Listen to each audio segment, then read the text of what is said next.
किसान संयुक्त मोर्चा जिंदाबाद। साडे हक ਇੱਥੇ ਰੱਖੋ साडे हक ਇੱਥੇ ਰੱਖो बीजेपी सरकार जिंदाबाद बीजेपी सरकार जिंदाबाद भारतीय किसान यूनियन जिंदाबाद भारतीय किसान यूनियन जिंदाबाद बीजेपी सरकार बीजेपी सरकार जिंदाबाद साडे हक ਇੱਥੇ ਰੱਖ साडे हक ਇੱਥੇ ਰੱਖ साडे हक ਇੱਥੇ ਰੱਖ भारतीय किसान यूनियन जिंदाबाद काले कानून वापस लो, वापिस लो वापिस लो काले कानून वापस लो।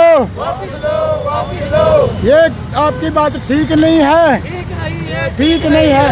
ये तस्वीरें हम आपको दिखा रहे हैं करनाल के परशुराम चौक से, जहां पर किसान धरने पर बैठ गए हैं और धरने की वजह है आज कृषि कानून जो लगातार जिसके खिलाफ आंदोलन चल रहा है किसानों का। लेकिन इस बार एक मुद्दा और भी है, मुद्दा है पेट्रोल डीजल के दाम और साथ ही साथ एलपीजी के दाम, यानी कि एलपीजी के दाम जो पिछले 2 महीने के अंदर 200 रुपए से ज्यादा बढ़ चुके हैं। पेट्रोल डीजल के दाम जो लगातार आसमान छूते हुए नजर आ रहे हैं, जिसको लेकर विपक्षी पार्टियां सरकार पर निशाना तो साध ही रही हैं। अब किसान भी इन बातों को लेकर धरने पर बैठ गया है। पहले ये धरना कृषि कानूनों को लेकर होता था, लेकिन अब किसान पेट्रोल डीजल के दामों को लेकर भी धरना और आंदोलन करता हुआ नजर आ रहा है। आज आपका ये धरना किन मुद्दों को लेकर और सरकार तक क्या आवाज पहुंचाने का प्रयास आपकी तरफ से? आज ये धरना जो सांकेतिक धरना यहाँ चौक करनाल चलाया जा रहा है, ये जो बढ़ती महंगाई है एक तो ये वजह है, दूसरा जो काले कानून 3 काले कानून सरकार लेकर के आई है, दूसरा मुद्दा वो है, और तीसरा मुद्दा वो है जो कि हमारे भाई जो खापों वाले हैं उन्होंने एक आवाज़ दी है कि जो हमारी भैंसों का गायों का दूध है हम 100 रुपये से कम लीटर का भाव से नहीं देंगे। और एक मैं और बेनती करता हूँ, ये बहुत उन्होंने अच्छा किया है, जो दूध है वो किसानों का आज आप ये हिसाब लगा लो, जो तेल है वो तो 90 रुपये 85 रुपये है, जो दूध का भाव चल रहा है वो 35-40 रुपये है गांव में। तो मैं शहर वाले भाइयों को अपील करता हूं कि ये दूध जो शहरों में लेते हैं, बेशक अपनी ज़िंदगी बचाने वास्ते, अपनी जान को अच्छा बनाने वास्ते, चलने फिरने वास्ते, तंदुरुस्ती वास्ते दूध वो 100 रुपये लीटर वाला लें। और वो बढ़िया दूध है, वो वहाँ बनोले की खल डालते हैं किसान हमारे भाई, और चने की चूरी डालते हैं, अच्छे अच्छे पदार्थ महसूस खिला करके बढ़िया दूध पिलाते हैं। संयुक्त किसान मोर्चा है जो दिल्ली में आंदोलन को आगे बढ़ा रहा है, उन्होंने तो साफ कह दिया है कि ये 100 रुपये वाला मैसेज हमारी तरफ से नहीं है, इस मैसेज को इस तरीके से मत लिया जाए। ये ऐसा है ना, जो मैसेज उन्होंने क्या देना था, जब किसान दुखी है तो सरकार जो ये कंपनियां दूध वाली चला रही है, सबको पता है, रोज़ ही आप भी पत्रकार भाई हो, मैं टीवी में भी देखता हूँ जहाँ नकली दूध बढ़ रहा है। तो वो नकली दूध से तो अच्छा 100 रुपये किलो अपनी ज़िंदगी, बार बार तो ज़िंदगी इंसान में आती नहीं है, एक बार इंसान बन के आता है, तो वो पी लें, थोड़ा पी लें, उसकी चाय बना लें तो वो बढ़िया रहेगा। तो ये कंपनी बंद करे सरकार, तो अच्छी जो प्रोडक्ट अच्छा है।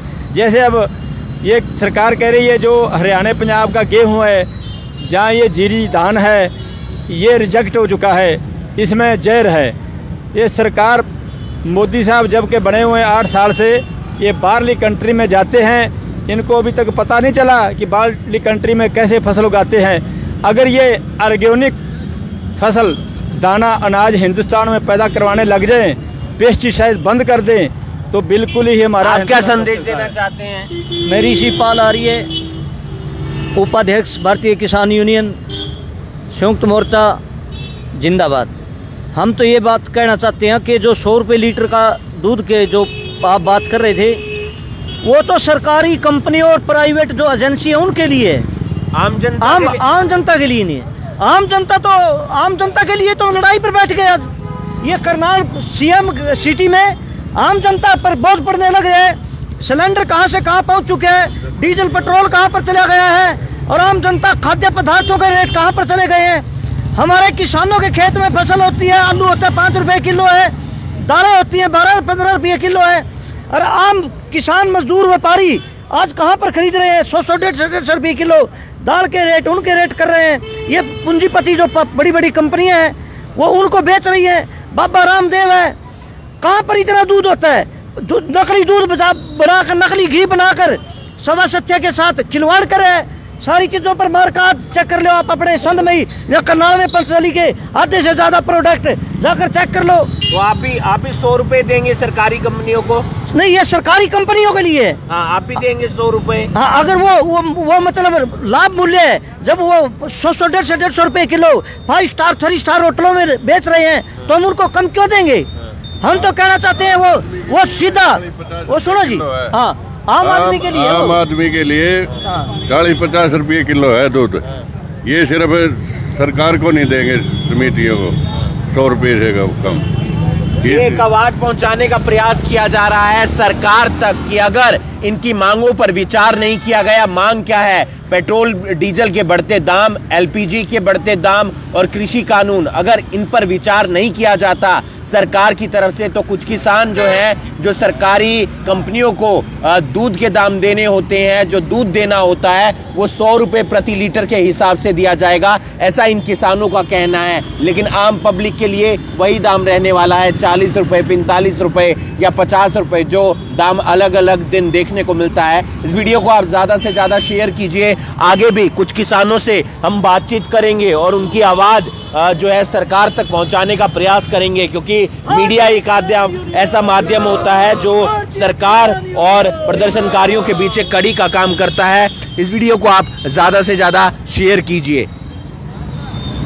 तो आप इस समय लाइव तस्वीरें देख रहे हैं करनाल के भगवान श्री परशुराम चौक से, जहां पर किसान जो हैं वो धरने पर बैठे हैं। कुछ देर पहले हम लोगों ने आपको तस्वीरों में दिखाया था पेट्रोल, डीजल और एलपीजी के बढ़ते दामों की वजह से कांग्रेस पार्टी के कुछ कार्यकर्ता और नेता जो हैं वो भी धरने पर बैठे थे। लेकिन फिलहाल किसानों के इस धरने की हम लोग आपको तस्वीरें दिखा रहे हैं, जो कि करनाल के हॉस्पिटल चौक यानी कि भगवान श्री परशुराम चौक पर बैठे हैं। मांग क्या है उसके बारे में पहले भी हम लोगों ने आपको बताया। कुछ और किसानों से हम लोग यहाँ पर बातचीत भी करेंगे। आप लोगों से लगातार यही अपील रहेगी, इन तस्वीरों को शेयर जरूर कीजिएगा। सर, क्या मांग है आपकी, क्यों आप लोग धरने पर बैठे हैं, क्या बताना चाहिए? हम सर ऐसे बैठे हैं भी जो ये 3 काले कानून है ये अपने मोदी जी सरकार वापस लो, उसमें हमारा नुकसान है, हमारा कोई फायदा नहीं है जी। हम गरीब आदमी जी, मैं गरीब ठगी का हूँ जी, मैं गोगी शमशेर सिंह गाँव का MLA साहब का सिकंदर नाम है जी मेरा। जो हमारी मांगे है जो पूरी करो, हमको नहीं चाहिए काले कानून, ठीक है जी। पहले जी रिफाइंड था 120 रुपये किलो था, अब 200 रुपये किलो कर दिया रिफाइंड। हम गरीब आदमी कहाँ से लाएंगे? तो आप देख सकते हैं महंगाई भी जो है यहाँ पर एक अहम मुद्दा जरूर है इस प्रदर्शन का, और साथ ही साथ तीनों कृषि कानूनों के विरोध में जहां किसान पिछले काफी समय से अपने घरों को छोड़कर दिल्ली बॉर्डर पर बैठे हुए हैं। 3 महीने से ज्यादा जो है किसानों को हो चले हैं, लेकिन उसके बावजूद फिलहाल अभी तक कोई भी जो है उसका हल निकलता हुआ नजर नहीं आ रहा है। कुछ और किसान हमारे साथ यहाँ पर मौजूद हैं, हम उनसे भी बातचीत करेंगे। सर, क्या कुछ बताना चाहेंगे? 3 महीने तकरीबन हो चुके हैं किसानों को अपने घर छोड़कर दिल्ली बॉर्डर पर बैठे हुए, उसका हल अभी तक नहीं निकला, और उसके बाद सभी रेट्स जो हैं, चाहे पेट्रोल डीजल की बात करें, एलपीजी की बात करें, रेट्स भी बढ़ रहे हैं। क्या बताना चाहेंगे? देखो, दिन पर दिन महंगाई बढ़ती जा रही है, किसान बेचारे वहाँ बॉर्डर पे बैठे हुए हैं और हर रोज़ 1-2 डेथ हो जाती है वहाँ पे, तो बहुत बुरा हाल है किसान का। देश सारा बिक चुका है। मैं तो जनता से अपील करना चाहता हूँ कि देश को बचा लो, देश बिक चुका है। ये देश सरकार सुनेगी, अलग-अलग तरीके से प्रयास लगातार किए जा रहे हैं। हाँ जी, देखो सरकार तो कोई एक्टिविटी कर नहीं रही है, ना तो बात करने के लिए तैयार हो रही है। किसान बेचारे अब गर्मी आ गई, गर्मी में बैठेंगे, किसान उठने वाले नहीं है वहाँ से, चाहे जितना टाइम मर्जी लग जाए। तो सरकार को सोचना चाहिए, इतना डिक्टेटरशिप नहीं करनी चाहिए। तो किसान के साथ ये देश चलता है, तो सरकार को सुनना चाहिए। तो आप देख सकते हैं किसानों का लगातार फिलहाल हालांकि यही कहना है कि किसान किसी भी हाल में बॉर्डर से उठने वाले नहीं हैं। जो ये लड़ाई है वो इसी तरीके से जारी रहेगी जब तक तीनों कृषि कानूनों को वापस नहीं लिया जाता। दिल्ली बॉर्डर पर हम बात करें, चाहे कोहरा था, सर्दी थी, बारिश थी, किसान वहां पर डटे रहे। और अब गर्मी जिस तरीके से धीरे धीरे बढ़ती हुई नजर आ रही है, लेकिन उसके बावजूद जैसे कि हमने अभी बातचीत भी की यहाँ पर मौजूद किसानों से, उन्होंने भी कहा कि इसी तरीके से बॉर्डर पर डटे रहेंगे, इसी तरीके से अलग अलग जिलों में जो प्रदर्शन चल रहे हैं वो जारी रहेंगे जब तक तीनों कृषि कानूनों को वापस नहीं लिया जाता। और साथ ही साथ फिलहाल यहाँ पर जो किसान धरने पर बैठे हैं, जैसे कि उन्होंने बताया कि अगर दूध के रेट की बात करें जो कि सरकारी कंपनियों को देने के लिए, वो रेट भी 100 रुपये कर दिया जाएगा, प्रति किलो के हिसाब से 100 रुपये जो है दूध को कर दिया जाएगा। कुछ और किसान यहाँ पर हमारे साथ मौजूद हैं। सर, क्या कुछ एक मैसेज देना चाहेंगे सरकार? मैडम, मैसेज ये है जो काले कानून है ना तीनों, ये वापस होने चाहिए। हम शांतिमय तरीके से धरने दे रहे हैं पिछले 3 महीने से, दिल्ली बॉर्डर पे भी और आज भी यहाँ बैठे हैं। ये तीनों जो काले कानून है रद्द होने चाहिए। बिल्कुल हम शांतिमय तरीके से चल रहे हैं और ये कानून रद्द होने चाहिए। इसी में हमारा भला है, दुकानदारों का भला है, किसानों का भला है। तो आप देख सकते हैं जैसा कि यहाँ पर मौजूद किसानों ने भी बताया कि तीनों कृषि कानून जो हैं वो रद्द होने चाहिए, जो कि एक ही मांग है किसानों की पिछले 3 महीने से, जो दिल्ली बॉर्डर पर डटे हुए हैं। अलग अलग जिलों में अलग अलग तरीके से प्रदर्शन हो रहे हैं। टोल प्लाजास की अगर हम बात करें वो देश भर में जो है बंद कर दिए गए हैं किसानों द्वारा, जो है लगातार, हालांकि शांतिपूर्वक तरीके से प्रदर्शन जो है किए जा रहे हैं। वही आज की अगर हम बात करें तो करनाल के भगवान श्री परशुराम चौक पर किसान आज धरने पर बैठे हैं। एक पहली मांग यही है कि तीनों कृषि कानूनों को वापस लिया जाए, और दूसरी मांग ये है कि जो डीजल और पेट्रोल के और एलपीजी के दाम बढ़ रहे हैं उस पर कहीं ना कहीं जो है लगाम लगनी चाहिए, क्योंकि रोज़ाना रेट्स जो है कहीं ना कहीं बढ़ते हुए नजर आ रहे हैं। और तीसरी ये भी जो है किसानों द्वारा आह्वान किया गया कि जो गवर्नमेंट कंपनीज को दूध दिया जाता है उसका रेट किसानों द्वारा 100 रुपये प्रति लीटर जो है कर दिया जाएगा, ऐसा किसानों द्वारा फिलहाल कहा गया। लाइव तस्वीरें आप लोग इस समय करनाल के हॉस्पिटल चौक यानी कि भगवान श्री परशुराम चौक से देख रहे थे। और एक बार फिर से आप लोगों से अपील यही रहेगी कि इन तस्वीरों को जितना ज़्यादा हो सके शेयर ज़रूर कीजिएगा। Urvashi Chawla, Karnal breaking news, Karnal.